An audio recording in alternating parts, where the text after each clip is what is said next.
Caption: My difference should make no difference.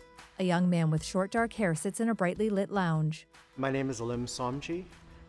I work in the real estate and construction business. Caption: What's the biggest workplace challenge facing people with facial differences? The most challenging thing that people with facial differences come up against in the workplace generally relates to our first impression.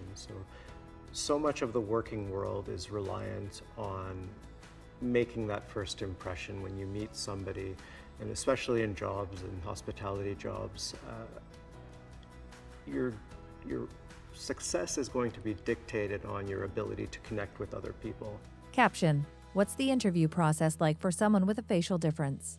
If I'm set against somebody else in an interview, it's always going to be something that they remember more so than anything I might have said. People from our community have a lot of difficulty with the interview process because people generally are not prepared to have that discussion or see somebody with a facial difference when they first walk in. And it's tough, and it takes preparation and repetition to be able to move past that at that first meeting. What role can HR play to improve this situation for people with facial differences? I think the most important thing for human resources generally is awareness.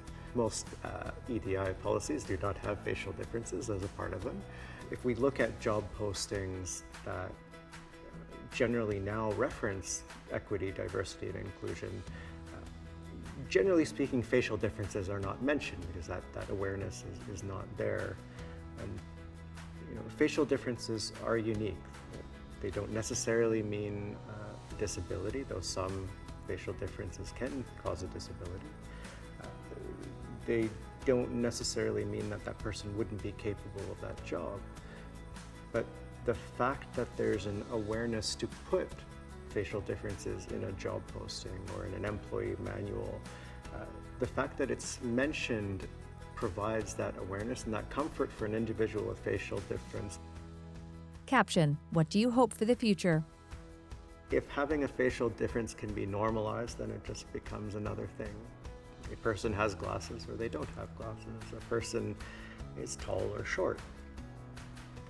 Once that observation is made, then that is the only notable thing about it because it's normalized. There are lots of tall people, there are lots of short people. If that could be accomplished, then I think that's true equity, and that's success for a workplace.